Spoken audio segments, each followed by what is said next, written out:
Hello everyone, good evening to all of you. Once again, welcome back on my YouTube channel Learn with Concept by Archana Vishwakarma. Now it's me signing in. Hope you all are good at your home. Be safe, stay safe, keep healthy.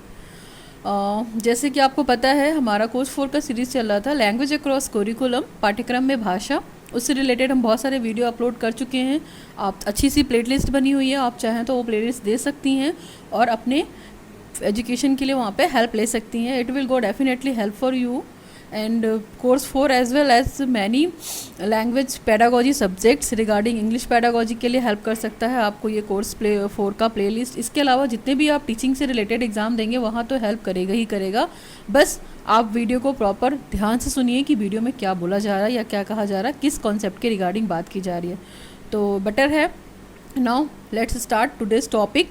Today's topic is the mechanics of writing. ठीक है, mechanics of writing. हम writing skill पे बात कर रहे हैं और इससे प्रीवियस वीडियो में राइटिंग स्किल से बहुत सारे वीडियोस पढ़ चुके हैं, अपलोड हो चुके हैं, आप उसे देखिएगा.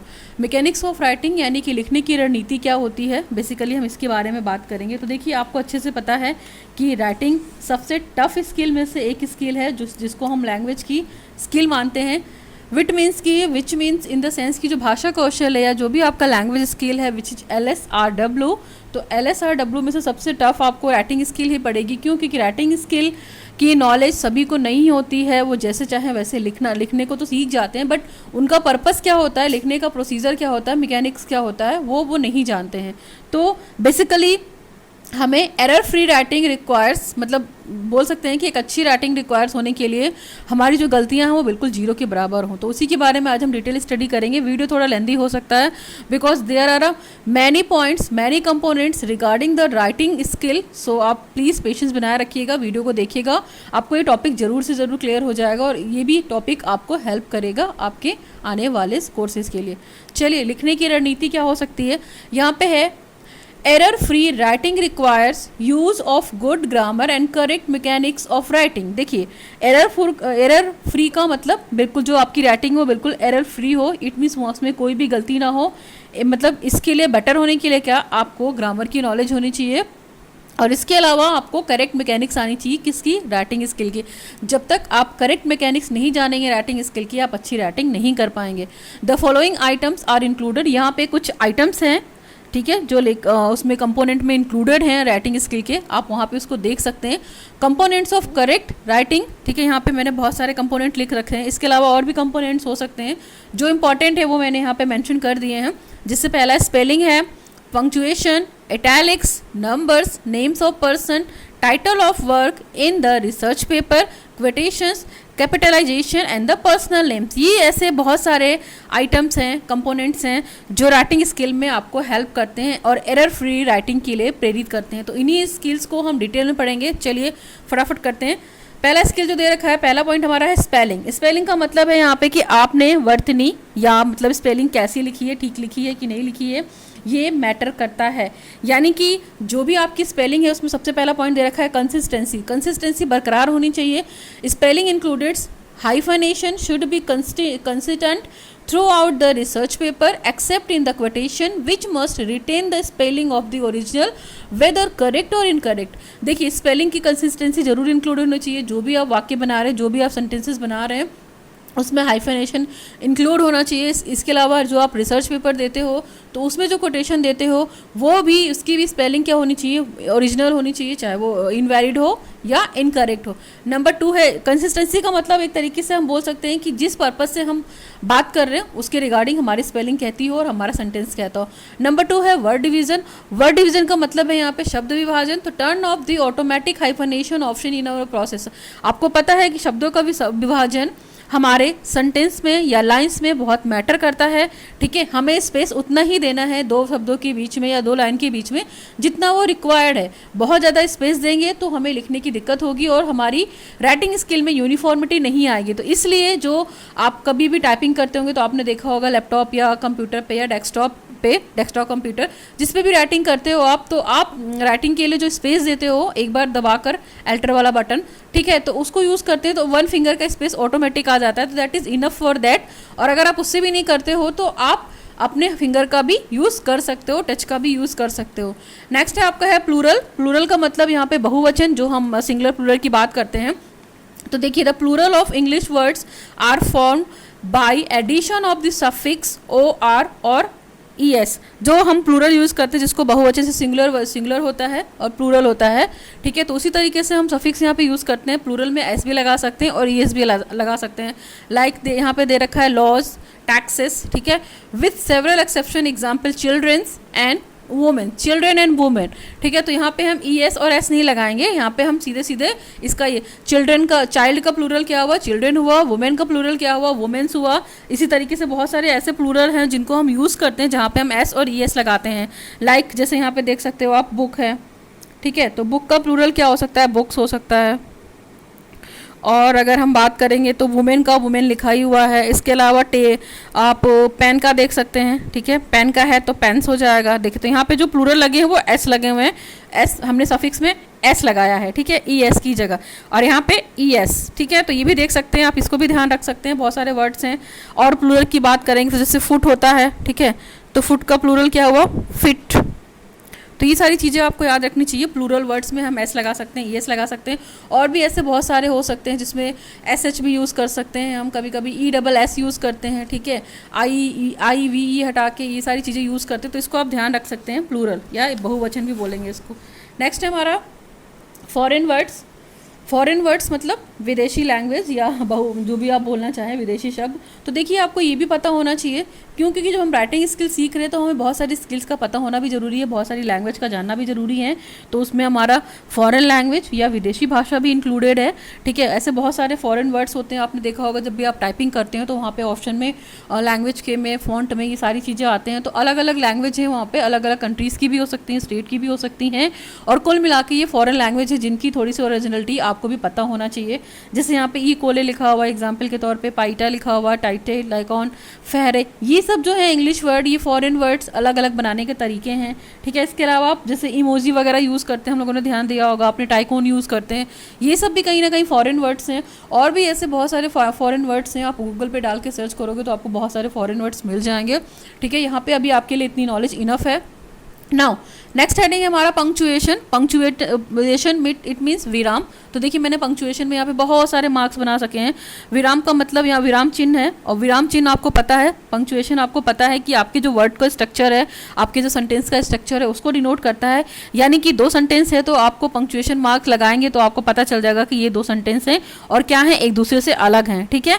ये रिटेन कॉम्बिनेशन को जोड़ता है, रिटेन वर्ड्स को जोड़ता है, दो सेंटेंसेस को जोड़ता है, इसलिए हम पंक्चुएशन लगाते हैं।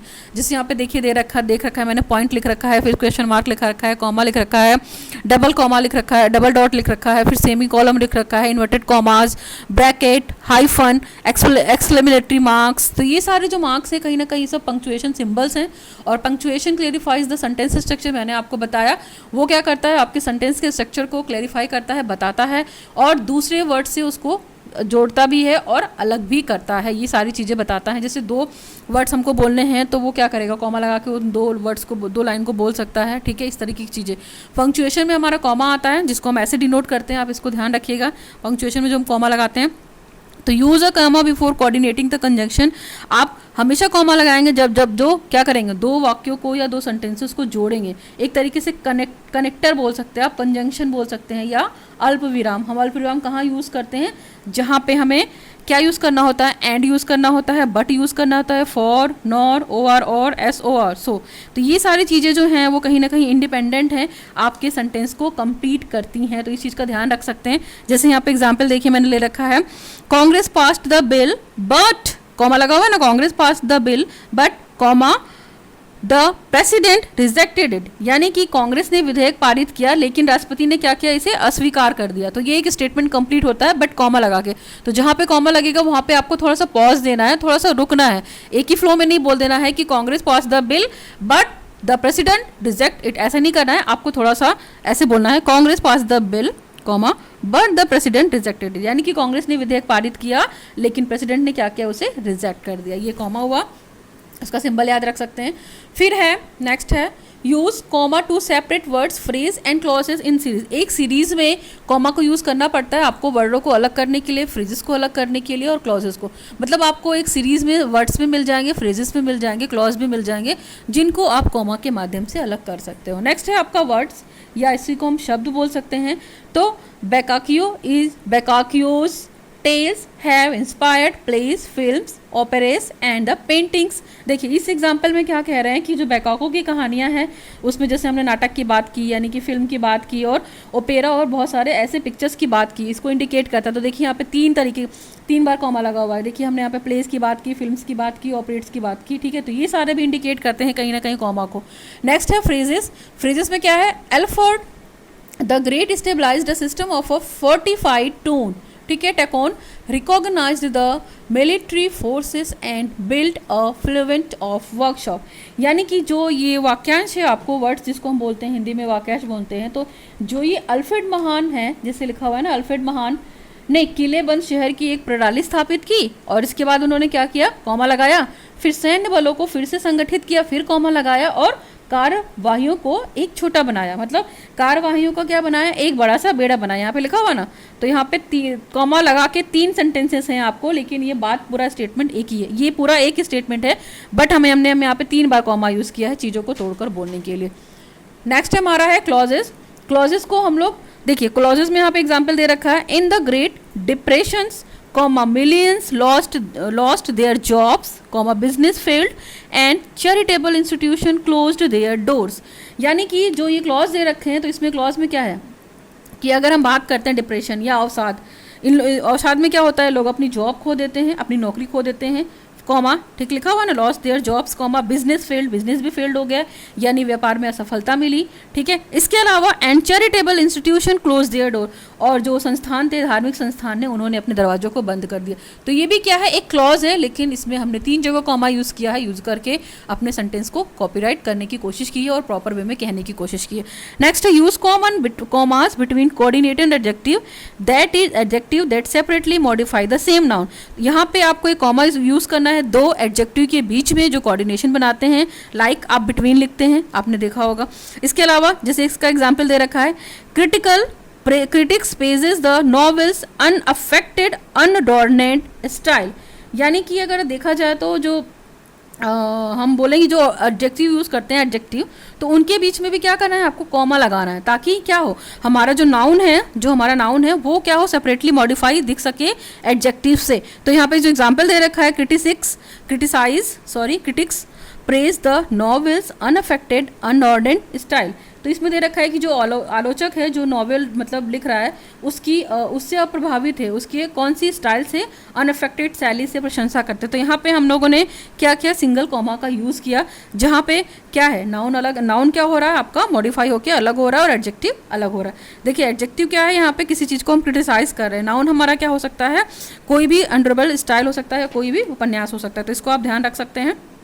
ये एग्जाम्पल था, एग्जाम्पल आप और भी कंसीडर कर सकते हैं जो भी आपको समझ में आए। नेक्स्ट पॉइंट हमारा है use comma to set off a non restrictive modifier that is not essential to the meaning of the sentences.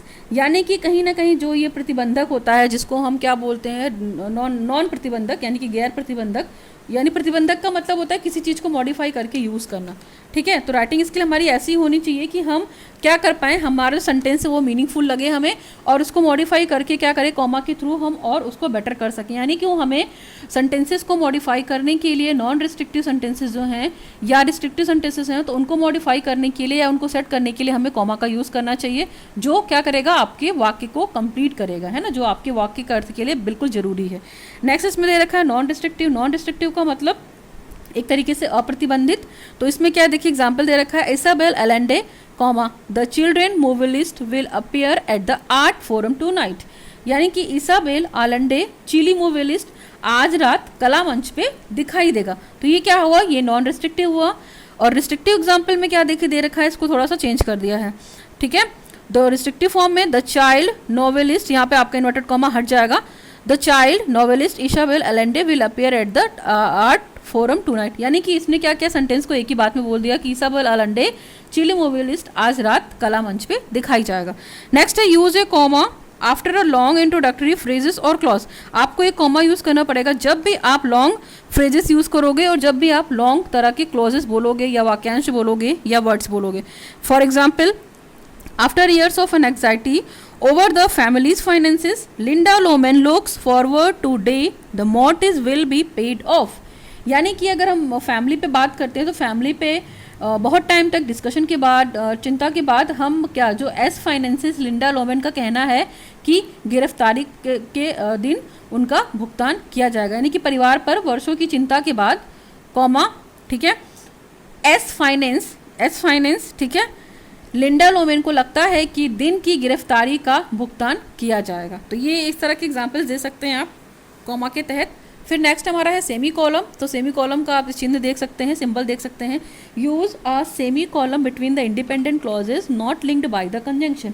इसको हम सेमी कॉलम को यानी कि अर्धविराम, तो देखिए अर्धविराम हम कहाँ यूज़ करते हैं, जब हम कभी हेडिंग डालते हैं, ठीक है, जैसे कोई इंडिपेंडेंट बना रहे हैं, हम इंडिपेंडेंट पार्ट लिख रहे हैं, ठीक है, तो उसके बीच में हम क्या करते हैं, अर्धविराम लगाते हैं। आपने देखा होगा। फॉर एग्जाम्पल इसमें दे रखा है the coat is tattered beyond repair. तो यहाँ पे मैंने क्या किया, सेमी कॉलम, यानी कि जो मेरा टाइटल था या जो मेरी हेडिंग थी the coat is tattered beyond repair, still comma लगाया। फिर Ajay hopes the tailor can mend it, यानी कि जो कोट है वो मरम्मत से परे है, फिर भी हमने फिर भी यूज़ किया तो सेमी कॉलम लगाया।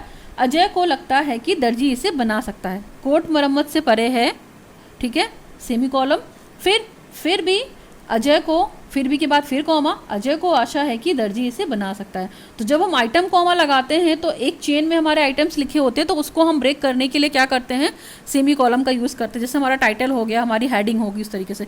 Use semi column between items in a series when the atom contain Commons. आप सेमी कॉलम लगा सकते हो अगर आपके आइटम में पहले से ही कॉमा लगा हुआ है तो आपको यूज़ करने के लिए। Example, present at the symposium were Henry Guillen comma the art critic. फिर हमने यहाँ पे क्या लगाया, सेमी कॉलम लगाया। सैम ब्राउन कॉमा, ठीक है, the Daily Tribune reporter and the Maria Rosa comma the conceptual artist. तो यहाँ पे हम बात कर रहे हैं कि जो हम हेनरी गुडम्यूल्स हैं, फिर कॉमा कला समीक्षक हैं जो सैम ब्राउन हैं, और जो हम रिपोर्टर श्रद्धांजलि दे रहे हैं, यानी कि ट्रिब्यून रिपोर्टर को श्रद्धांजलि दे रहे हैं। इसके बाद मरिया रोजा कॉमा वैचारिक कला। तो ये देखिए हमने यहाँ पे सेमी कॉलम का भी यूज़ किया, कॉमा का भी यूज़ किया, यानी कि एक सीरीज़ में जो भी हम बना रहे हैं, जो भी हम कंटेंट कर रहे हैं आइटम, हमने वहाँ पे सेमी कॉलम भी यूज़ किया, कॉलम भी यूज़ किया, कॉमा भी यूज़ किया।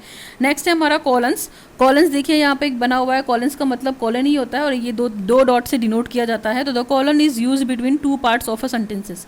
हम दो पार्ट जो सेंटेंस बनाते हैं उसके दो पार्ट्स के बीच में लगाते हैं इस तरह के कॉलन्स।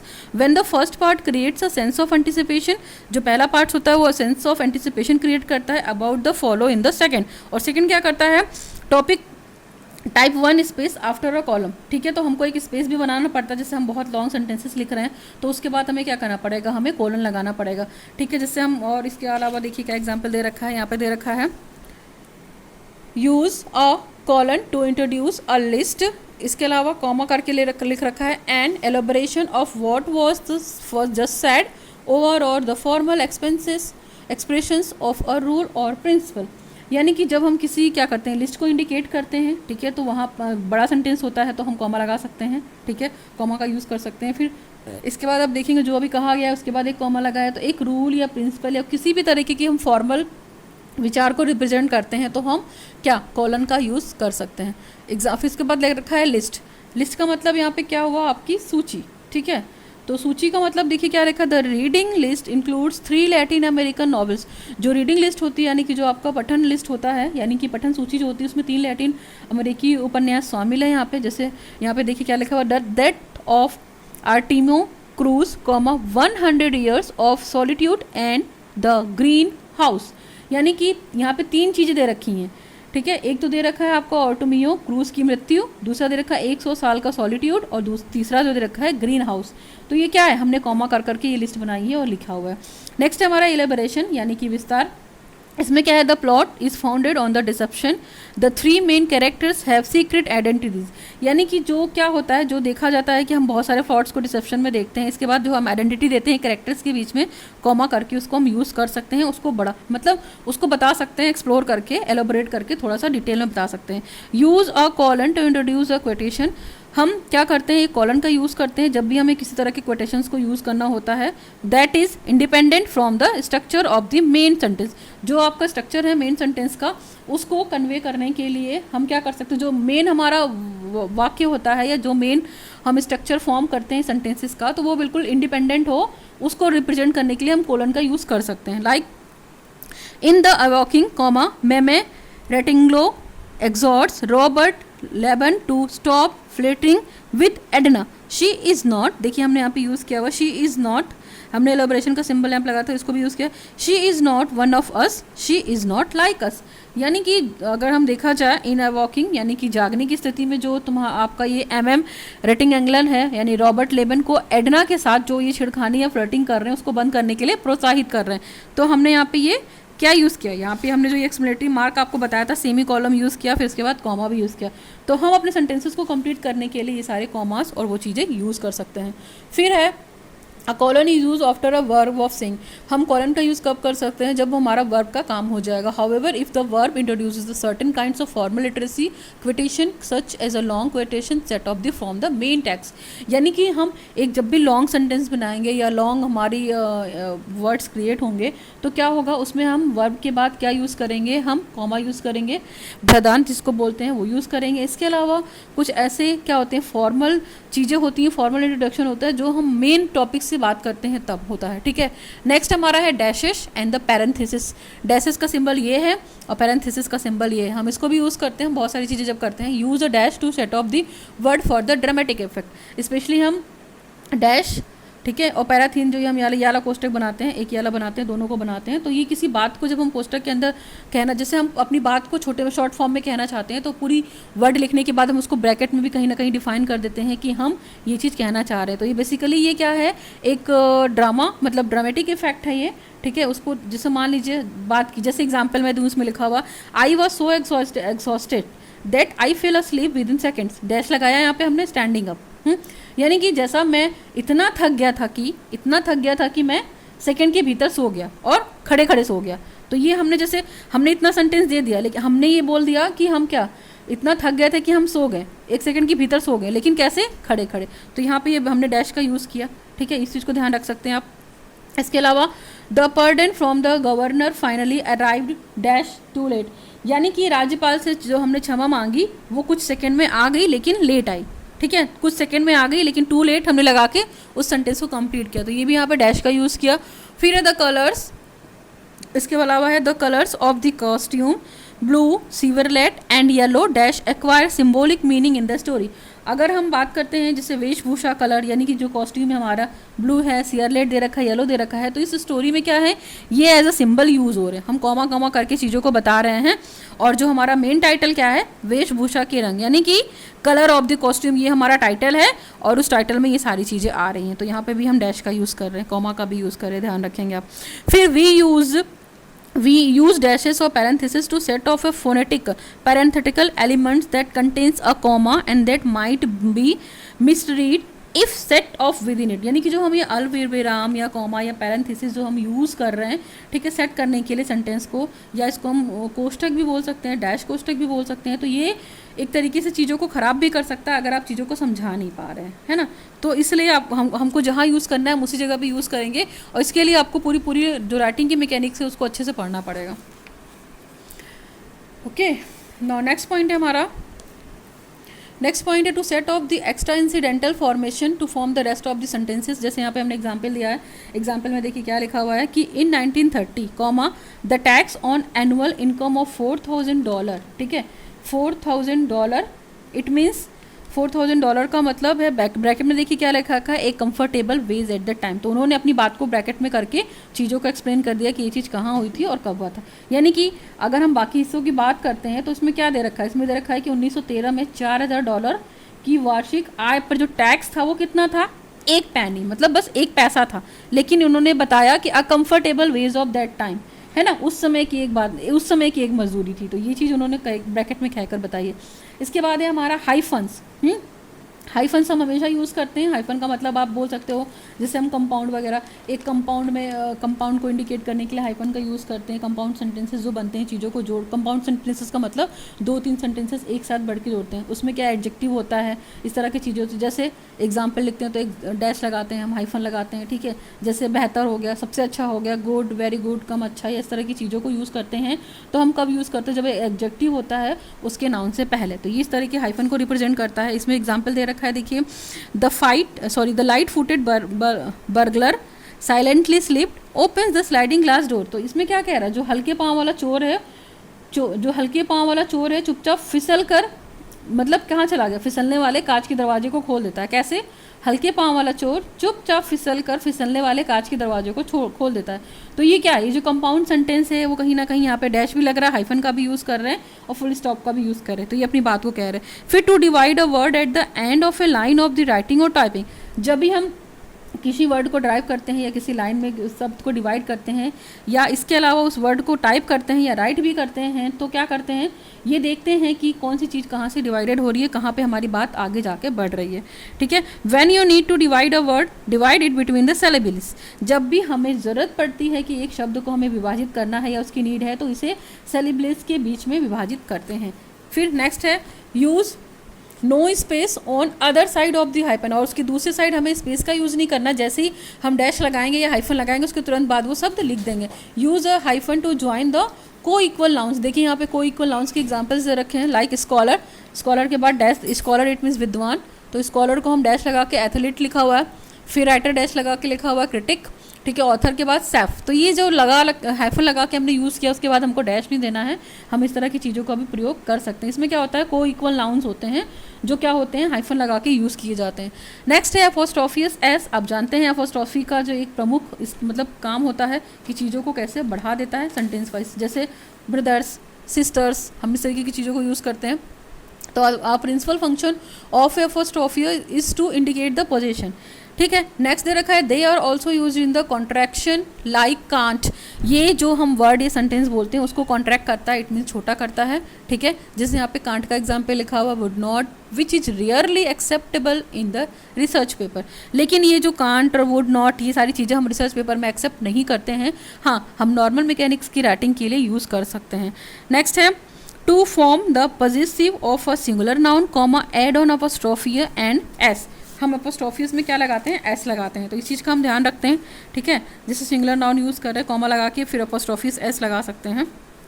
यहाँ पे ये कांट है, ये वुड नॉट ना। इसका दे रखा है to mark omission in the contraction. तो यहाँ पे एक तरीके का मार्क और क्या कहते हैं, मार्क है, ओमिट हो रहा है, जो हम शब्दों को कॉन्ट्रैक्ट करने के लिए यूज़ करते हैं। फॉर एग्जाम्पल इट्स लिखा हुआ है, इट इज़ लिखा हुआ है, तो इसको इक्वल करके हम क्या लिख सकते हैं? इट्स भी लिख सकते हैं। इट इज़ की जगह हम इट्स लगा के अपोस्ट्रोफियस एस लगा के लिख सकते हैं। But contraction should not be use to emphasize the negative meaning. लेकिन ये हम निगेटिव मीनिंग के टाइम पे नहीं यूज़ सकते। जैसे मैंने यहाँ पे एग्जाम्पल बताया था आपको, कांट, वुड नॉट, ठीक है, वुड नॉट, फिर ये सारी चीज़ों के लिए हम यूज़ नहीं कर सकते हैं। फिर example do not press the escape की, और इस टाइम पे हमें एस्केप की नहीं दबानी होती है। नो नेक्स्ट है, नेक्स्ट देखिए, नेक्स्ट पॉइंट है to show the ownership, to show the ownership or possession. Example Mark's, umbrella, door is purse. यानी कि क्या है यहाँ पे, देखिए एग्जाम्पल अगर देखा जाए तो हमने अपोस्ट्रोफियस एस लगा के काम किया है ना, तो यहाँ पे क्या लिखा हुआ है? एक तरीके से यहाँ पे जो लिख रखा है ना, यहाँ पे ऑनरशिप शो करता है किसकी? जो भी अपोस्ट्रोफियस लग रहा है। मार्क्स, अम्ब्रेला, यानी कि अम्ब्रेला किसका है? मार्क्स का। डोर इज पर्स, पर्स किसका है? आपका डोरिस का है। तो यहाँ पे जो आपका डायरेक्ट नाउन है, ठीक है, उसके साथ हम अपोस्ट्रोफिस का यूज़ कर रहे हैं ना, ये नाम ही तो है किसी के, डोरिस या मार्क्स किसी के नाम है, तो हम यहाँ पे नाउन के साथ भी अपोस्ट्रोफिस लगा रहे हैं। फिर do not use the apostrophes with the position pronoun. हम जो ये प्रोनाउन है, यानी कि जो सर्वनाम जिसके बात करते हैं उसके साथ अपोस्ट्रोफिस का यूज़ नहीं कर रहे हैं। देखिए यहाँ पे its prey, decision is yours. Its prey, decision is your, यानी कि यह शिकार है और इसके अलावा निर्णय आपका है। तो यहाँ पे हम पूरा एक कंप्लीट सेंटेंस कह रहे हैं, तो यहाँ पे हम अपोस्ट्रोफिस एस नहीं यूज़ करेंगे। फिर to make the simple plural and only S not an apostrophe. हमें सिंपल बहुवचन या प्लूरल वर्ड यूज़ करने के लिए केवल एस लगाने की ज़रूरत है, हम अपोस्ट्रोफिस एस नहीं लगाते हैं। लाइक इसका एग्जाम्पल है bags from bag, bags from bag है ना, ये हो गया आपका प्लूरल और ये सिंगुलर, तो बैग्स फ्रॉम बैग। नेक्स्ट है plural that end in S, सबसे लास्ट में हम एस लगाते हैं। Show the position simply by adding the apostrophes rather than the apostrophes S, हम यहाँ पे एस लगाते हैं।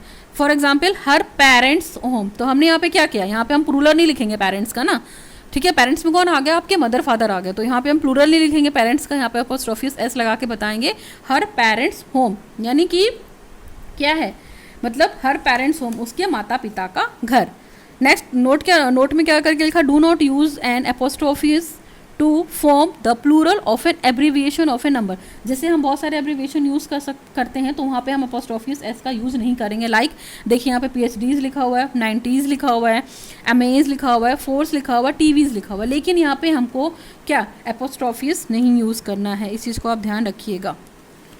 नेक्स्ट है आपका कोटेशन मार्क्स। कोटेशन मार्क्स का मतलब होता है डबल इन्वर्टेड कॉमास। तो आपको बता दूं मैं कि कोटेशन मार्क्स हम लोग क्यों यूज़ करते हैं। बेसिकली कोटेशन मार्क्स हम हमारे किसी ऑथर की स्पेशल बात कहनी हो, मतलब एक तरीके से हम सिंबल यूज़ करते हैं या कोई भी चिन्ह यूज़ करते हैं किसी की पर्टिकुलर बात को कहने के लिए, ठीक है। कोटेशन मार्क्स का ये सिंबल है, सिंबल आप याद रख सकते हैं। लाइक हम बहुत सारी डेफिनेशंस पढ़ते हैं तो डेफिनेशन में हम कोटेशन मार्क्स लगाते हैं ना, जिसको उदाहरण चिन्ह भी बोलते हैं एक तरीके से हिंदी में देखा जाए तो ये कोटेशन मार्क्स का एक प्लेस होता है जो पर्टिकुलर किसी और के अर्थ में हो या किसी स्पेशल रेफरेंस के तौर पर। हम किसी की भी राइटर की डेफिनेशन या ऑथर की डेफिनेशन लिखते हैं तो उसी के रेफरेंस में लिखते हैं, तो इसलिए हम डबल इन्वर्टेड कॉमा का यूज़ करते हैं पर्टिकुलर किसी वर्ड को कंप्लीट करने के लिए, किसी सेंटेंस को कंप्लीट करने के लिए।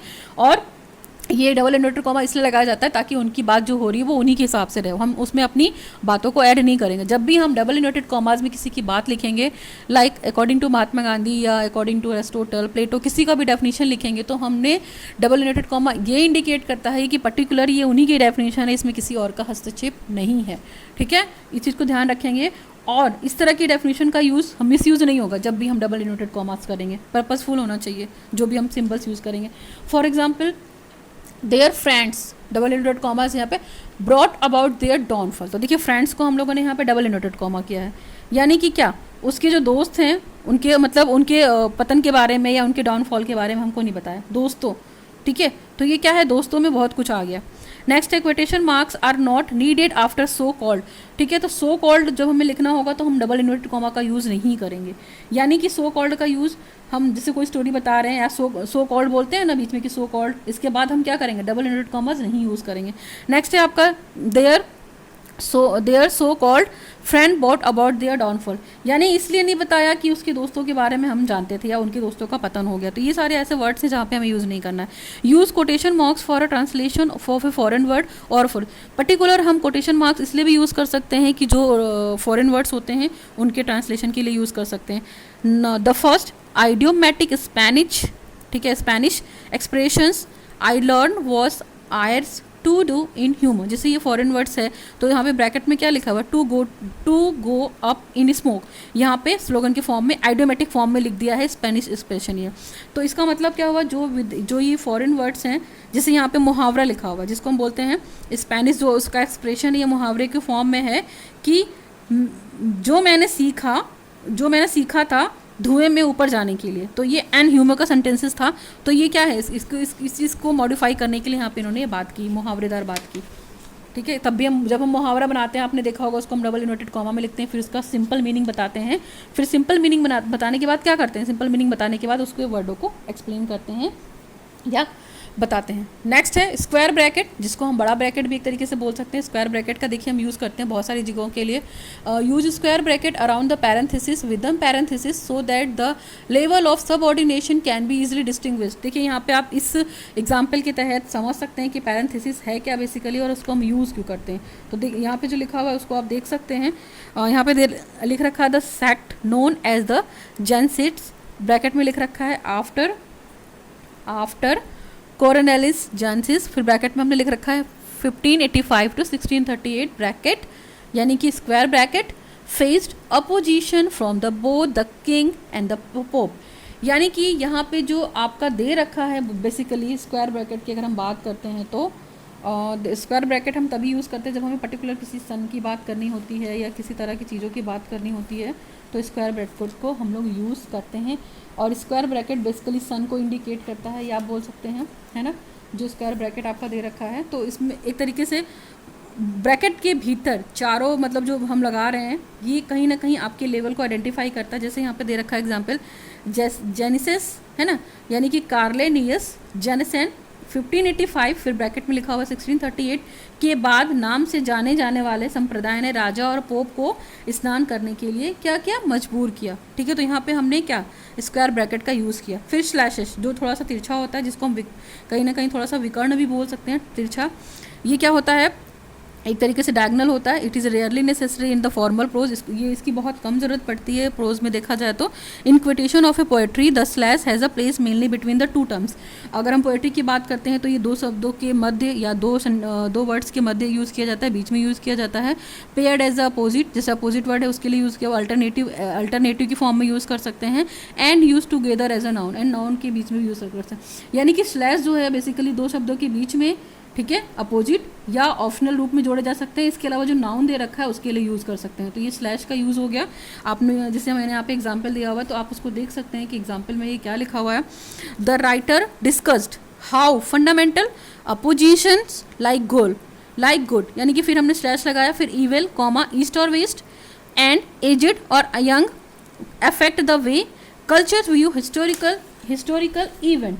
यानी कि अगर हम बात कर सकते हैं तो जैसे लेखक यहाँ पे क्या है, राइटर, यानी कि लेखक ने चर्चा की अच्छे बुरे, गुड है इविल, ठीक है, अच्छे और बुरे क्या है, गुड आपका क्या है, अच्छा है, इविल आपका बुरा है। तो दो शब्द जो चीज़ों को बीच की क्या है, ये दो शब्दों के बीच में लगा सकते हैं हम। फिर है आपका ईस्ट और वेस्ट, यानी कि पूर्व और पश्चिम। फिर आपका है एज्ड और यंग, यानी कि बूढ़ा और युवा, उनके बीच में लगा सकते हैं। फिर जैसे यहाँ पे दे रखा है आपका affect way the culture view the historical event, यानी कि जो आपके मौलिक विरोध हैं वो कैसे कल्चर को प्रभावित करते हैं। मतलब लेखक ने डिस्कस किया कि अच्छे बुरे, पूर्व पश्चिम और वृद्ध और युवा जैसे मौलिक विरोध जो हमारे फंडामेंटल अपोजिशन हैं, ठीक है, उसको संस्कृति को कैसे प्रभावित किया। ठीक है, तो ये सारी चीज़ें क्या है हमारी स्लैश में आती हैं और हम स्लैश का यूज़ करते हैं। आपने देखा होगा बहुत सारे ऐसे हम रेफरेंस लिखते हैं, ठीक है, और वहाँ पे URL नंबर वगैरह होता है जो यूट्यूब या कहीं से भी आपको लेना होता है, किसी भी लिंक का या URL नंबर जो मिलता है आपका आईडी का, ठीक है, जब भी आप गूगल मीट या जूम वगैरह पे कुछ भी बनाते हैं तो आपको एक URL ID मिलती है, URL ID, वो लिंक होता है एक तरीके का। तो उस लिंक में भी देखेंगे आप बहुत सारे स्लैशेस का यूज़ होता है, ठीक है, तो वहाँ पर भी यूज़ कर सकते हैं। नेक्स्ट है हमारा कैपिटलिज्म। कैपिटलिज्म यानी कि कहीं ना कहीं कैपिटल से आप इंडिकेट होगा, आपको पता है कि कौन सी चीज़ें हमें क्या करनी है। कैपिटलाइजेशन का मतलब एक तरीके से पूंजीकरण, यानी कि कैपिटलाइजेशन जिससे बच्चे को पता होना चाहिए। और the chief reason to capitalize a word is that the word is proper, not because the word has the greater status than the other words. देखिए कैपिटलाइजेशन का मतलब है कि आपको जो ये शब्द आप लिख रहे हो इसको कैपिटलाइज करने का मेन रीज़न यही है, ये नहीं है कि वो वर्ड बहुत मतलब ठीक है, उचित है या बहुत बड़ा है, ऐसा नहीं यूज़ करना है। हमें केवल उसकी कंडीशन के हिसाब से यूज़ करना है कि जैसे हम लाइन का पहला वर्ड लिख रहे हैं तो कैपिटल में लिखेंगे, बच्चे को ये पता होना चाहिए। हम नाउन लिख रहे हैं विशेषकर, जैसे यहाँ पे लिखा प्रॉपर नाउन लिख रहे हैं, किसी का नाम या कोई प्लेस है, ठीक है, noun is the name of any person place और थिंग। तो अगर हम किसी का नाम लिख रहे हैं, किसी का पर्सन का प्लेस लिख रहे हैं तो हम वहाँ पर कैपिटल वर्ड का यूज़ करेंगे, इसको ध्यान रखेंगे कैपिटलाइजेशन में। फिर the letter of many abbreviation and acronyms, हम क्या करते हैं जब बहुत सारे एक्रोनियम्स, और जिस एक्रोनियम्स का मतलब चीज़ों को संक्षिप्त कर देना या छोटा कर देना, ठीक है, तो उसमें हम एक्रोनियम्स और जो ये आपके एब्रीविएशन होते हैं उसमें हम कैपिटलाइजेशन वर्ड्स का यूज़ करते हैं। फिर इसके बाद है the first letter of the first word is numbered और बुलेट, जो बुलेट लिस्ट लिखते हैं हम लोग, जैसे फर्स्ट नंबर लिखा है कॉलम में 1 2 3 या वैसे जो भी शब्द आएंगे वहाँ पर हम क्या यूज़ करेंगे, वहाँ पर हम कैपिटल लेटर का यूज़ कर सकते हैं। बुलेट लिस्ट बना रहे तो हम कैपिटल लेटर का यूज़ कर सकते हैं। जो भी नंबर लिखें, जैसे पेज नंबर लिखेंगे या कुछ भी ऐसा चीज़ लिखेंगे तो हम वहाँ पे यूज़ कर सकते हैं। नेक्स्ट है the first letter of the first word is figure collates, या फिगर कोलेट्स वगैरह बनाएंगे तो उसका भी पहला अक्षर क्या करेंगे, हम कैपिटल लिखेंगे। यहाँ पे दे the first letter of these term when they are followed by a letter or number. लेकिन जो ये पहला लेटर है, आप इन शब्दों का अगर पहला अक्षर देखोगे तो जब वो पहला अक्षर या नंबर होगा तो उसमें जैसे एग्जाम्पल दे रखा है, इसमें हमको शॉर्ट लिखना पड़ेगा। जैसे टेबल को हम टेबल का जो टी बनाएंगे वो शॉर्ट बनाएंगे, ठीक है। हम कोई टेबल बना रहे हैं, जैसे इसमें पिक्चर्स वगैरह बनेंगी ना, तो हम टेबल का टी बना रहे हैं तो वो टी हमारा छोटा होगा। इसके डबल इन्वर्टेड कॉमास में भी होगा। फिर फिगर है, फिगर हमारा छोटे लेटर से होगा। एग्जाम्पल हमारा छोटे लेटर से होगा। अपेंडिक्स, क्योंकि यहाँ पे ये टेबल और फिगर के फॉर्म में बात कर रहे हैं। चैप्टर, जैसे चैप्टर की बात करेंगे या पेज नंबर 2 की बात करेंगे तो हमको इस तरीके से छोटे फॉर्म में लिखना पड़ेगा, जैसे table, figure, example, appendix, chapter, section, part and setup. फिर है the spelled out words in the most acronyms and abbreviation even through the words ordinarily appear in the short and ठीक है। फॉर्म इन कैपिटल लेटर, जैसे example यहाँ पे दे रखा है डायरेक्ट एसेस मेमोरी। इसमें क्या है बेसिकली आप देखोगे कि जो भी हमारी स्पेलिंग्स हैं या एक्रोनियम्स वगैरह हैं, ठीक है, उनको हम क्या करते हैं, हम लिखते हैं ना, जैसे DMA लिख दिया है यहाँ पे शॉर्ट में लिखा है हमने। और की बात करोगी तो जैसे हम शॉर्ट में लिखते हैं तो उसको हम पहला वर्ड कैपिटल में, सारे वर्ड्स यहाँ पे जैसे USC लिख दिया, यूनाइटेड स्टेट ऑफ अमेरिका लिख दिया, ठीक है। और ऐसे बहुत सारे एब्रीविएशन का मतलब आपको पता ही है कि चीज़ों को हम छोटा करके यूज़ करते हैं। जैसे यहाँ पे DMA लिखा हुआ है, डायरेक्ट मेमोरी एसेस, तो ये भी छोटा ही है, ठीक है। WHO की बात कर सकते हैं, तो क्या ये WHO भी वर्ल्ड हेल्थ ऑर्गेनाइजेशन का छोटा सा एब्रीविएशन है, ठीक है। ऐसे बहुत सारे हैं, जैसे ये हो गया आपका VP हो गया, वाइस प्रेसिडेंट हो गया, फिर DC हो गया आपका, डायरेक्ट करंट हो गया, AC आपका अल्टरनेटिव। तो ऐसे सारे बहुत सारे एब्रीविएशन हैं जिनको हम कैपिटल फॉर्म में लिखते हैं, दोनों वर्ड्स को, ठीक है। इसमें पूरा कैपिटल लिखते हैं। जैसे यहाँ पे DMS दे रखा है तो डायरेक्ट मेमोरी एसेस। तो ये जो इतने सारे पॉइंट्स थे हम लोगों ने बताए हैं। बेसिकली जो एब्रीविएशन और एक्रोनियम्स होते हैं, आपको पता है कि चीज़ों को छोटा फ्रेज में छोटा फॉर्म यूज़ करने के लिए हम किसका यूज़ करते हैं, एक्रोनियम्स का या एब्रीविएशन का। जैसे NATO का एग्जाम्पल ले लीजिए, नॉर्थ अटलांटिक ट्रेटरी ऑर्गेनाइजेशन। ऐसे बहुत सारे छोटे छोटे एब्रीविएशन हैं जिनको हम यूज़ करते हैं, किस लिए, चीज़ों को छोटा करने के लिए, और उनको हम कैपिटल लेटर में लिखते हैं। और कैपिटलाइजेशन का मतलब देखिए, आपको रीज़न उसका पता ही है कि हम इसलिए नहीं यूज़ करते हैं कि वो वर्ड प्रॉपर है, बिकॉज वो वर्ड ग्रेटर है या उसका स्टेटस बहुत बड़ा है दूसरे शब्दों से, ऐसा नहीं है। बट हम प्रॉपर नाउन के लिए यूज़ करेंगे कैपिटल लेटर, जैसे चैप्टर नंबर 9 या कुछ भी ऐसे हम करेंगे, तो इन सब चीज़ों के लिए हम यूज़ करेंगे। आप इस चीज़ को ध्यान रख सकते हैं। तो these are the mechanics of writing. थोड़ा सा वीडियो लेंथी ज़रूर हुआ है, बट होपफुली आप पेशेंस के साथ देखेंगे तो आपको समझ में आएगा। और मैंने भी कोशिश की है कि टू द पॉइंट आपको समझा दूँ, बहुत ज़्यादा इधर उधर की बात ना की जाए। तो ये तो था हमारा mechanics of writing. If you have any doubt in this video you can ask me in my comment section, और डिस्क्रिप्शन बॉक्स में कमेंट का लिंक, डिस्क्रिप्शन बॉक्स में आपको email ID भी मिल जाएगा, आप वहाँ से भी मुझे क्वेरी पूछ सकते हैं, कोई डाउट हो तो। और प्लीज़ वीडियो थोड़ा भी हेल्पफुल लगा हो, रिक्वायर्डफुल रहा हो, पर्पसफुल रहा हो तो लोगों तक शेयर कीजिए, इस वीडियो को लाइक कीजिए, मेरे चैनल को सब्सक्राइब कीजिए। So thanks for watching the video. Now signing off, learn with concept bye Archana Vishwakarma.